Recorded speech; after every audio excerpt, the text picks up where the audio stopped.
2 years ago, our visit to Atari found a company gorging itself with profits. Worldwide electronic violence was at its peak. In 5 years, Atari's video game sales had gone from $200 million to $2 billion. People here were fat with success, dumb about the future, and happy with what they were doing. Atari executive Harry Jenkins predicted with confidence. We're going to see perhaps video games that are multiplayer games, people playing together as teams more. You're going to see a lot of exciting stuff coming in big production video games, I'd say, in the next few years. What the 10,000 people at Atari did was continue to make video games to satisfy what they thought was an indiscriminate public appetite. The thinking then was that while sophisticated-looking games were nice, they would cost too much to make, and profits wouldn't be as high. So this was what they offered. See, on the current game, when the ball comes up and hits the brick, it just disappears. We're going to add an animation sequence in there and have the brick dissolve out. The main thing here was in trying to get the feel of the pitch and the wind up. But we had this observation 2 years ago. Creating more realism is the biggest challenge facing video game manufacturers today. Players don't want to just participate, they want to be the game. The people with the quarters agreed. Have it a little bit more detailed, have it a little bit harder. Something a little bit more complex.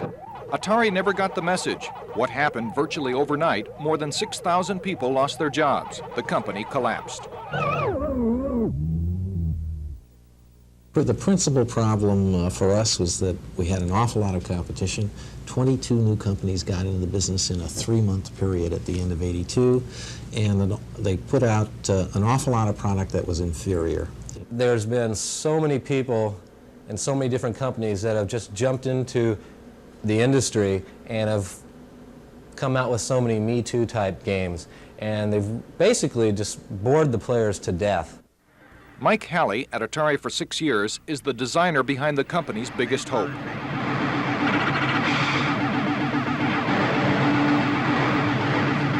Let's see what this thing can do. We were given the first public look at the video arcade game Firefox. It uses a laser disc and achieves what designers have sought for years. Let the player interact with the disc itself. There's not just a background picture with digital responses, but a player can see real-life action from his choices. Firefox will be introduced this weekend at a Chicago trade show. We again feel that we're back on top of things. Perhaps, but the people at Atari are painfully aware of their strongest competition. He's as unassuming as a modern-day David. His name is Rick Dyer, better known as the inventor of the laser video game Dragon's Lair. We went from 0 to $30 million in orders in the first 40 days. It's incredible. Dragon's Lair was originally intended as a home video game, but Dyer had no way of marketing his idea. No one knew what a laser was. They would imagine a James Bond movie with a laser beam that cut someone in half. They didn't know what a laser disc player was. How far ahead of the video game industry Rick Dyer is can be seen in something that may end up in the Smithsonian Museum. It's the forerunner of Dragon's Lair.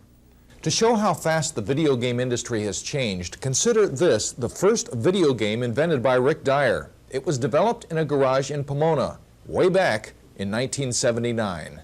This was Dyer's first computerized interactive game. It used cash register paper, a good omen of things to come. The computer would, kind of like a player piano, it would roll the paper forward at a high speed and then stop, and you'd see a picture and some writing, and it would give you a list of choices. From that, he developed a computerized film strip game, then added sound. It all led to Dragon's Lair that, even with a technical blackout flaw, revolutionized the young industry. Now Dyer is ready with Space Ace.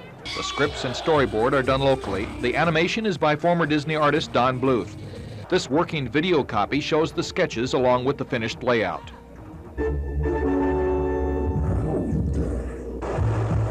Come on, use the aqua booms.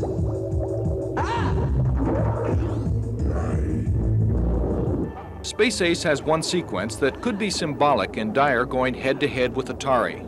The giant is shown destroying himself in pursuit of the smarter and quicker hero. I think right now the arcade industry is playing catch-up to us. I know what's coming after the introduction of our home system. We have a sense of direction here, which is, I'm not sure that some of the companies like Atari have that anymore. Tomorrow, something from Rick Dyer so secret we can't reveal its name. It won't be released until June, but you'll have the first public look in our final report. John Culea, News 8. There's a real pigeon in there. Yeah, there is. Open it. Inside this box is a carrier pigeon. The person who sent it wants a job interview with Rick Dyer. I have never seen anything like this in my life. People want to work for Dyer and his wife Jan because their company has the video game industry following their lead. Dragon's Lair, a fantasy adventure where you become a valiant knight on a quest to rescue the fair princess from the clutches of an evil dragon. Dyer invented and produced the laser video game Dragon's Lair. He just introduced the follow-up, Space Ace, that promises to duplicate the financial bonanza of Dragon's Lair, which had $30 million in sales in 40 days. The industry now finds itself wondering what will come next. In June, they'll find out. This is a story about greed, about unbridled ambition and power lust, and the disaster resulting from those faults. It's a computerized home laser video game so secret we can't reveal its name. But Dyer allowed us inside his Carlsbad headquarters for enough of a look that indicates the video game industry hasn't seen anything yet. For starters, the computer for the game is compared to the one in the movie 2001: A Space Odyssey. It's like a living entity more than it is a machine. It also has what we call artificial intelligence, which is the machine's ability to learn. It knows what your strengths and weaknesses are. As he talks to you about the events, you see them flowing through the crystal. Not much is remembered of those times, but the empty castles, the fallen temples, the lost grandeur of their cities haunt our legends. To give you an idea of how labor-intensive animation is that as many as 24 of these cells are put on and shot individually every second. What we're creating is going to allow you to be anything that you ever wanted to be and experience it. You're gonna be there. You will live and die by your decisions. Dyer is as unassuming as he is brilliant. Several times he caught himself telling us too much, a bit like a father bubbling over about a newborn child. I'm being awfully trusting. I guess I haven't had enough media exposure. I haven't been burned yet. As far as Hollywood's concerned, Hollywood doesn't know we exist. You know, that's the way we'd like to keep it. The atmosphere reflects Dyer's quiet confidence. People here seem unaffected despite being involved with the project that will likely set the industry on its collective video ear. His employees have varied backgrounds. Before coming here, Don Bennett worked on interior design for Boeing aircraft. Much different than this, but not near as much fun. Dyer's background is engineering, not art, but around the artists, he still knows what he wants. It would be nice if you could make that shadow stronger. Yeah. The writing, art, engineering, and mechanical departments are all under one roof. Half the building is empty, for now. In June, this warehouse will come to life. The new home video system that Rick and Jan Dyer have banked everything on will be shipped from here. And if test marketing is any indication, what they will have is your basic phenomenal success. Dyer's research indicates once people play the new game, they'll be hooked. The average sitting time is 3 hours. These are rough sketches set to motion. We're estimating that you'll be able to play the game 20 hours a week for 6 months before you will have explored the entire world. Unlike standard video games that demand quick reflexes, the new project places a premium on thinking. You talk to the computer, and it will talk back. The computer will say, John, did you just go to get a snack?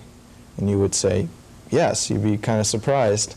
And it would say, well, I would appreciate in the future if you would excuse yourself before walking off on me. And that's a feature that's actually in this system. The cost of the game is still secret, but we're told a standard color TV is all that's needed once you buy the game.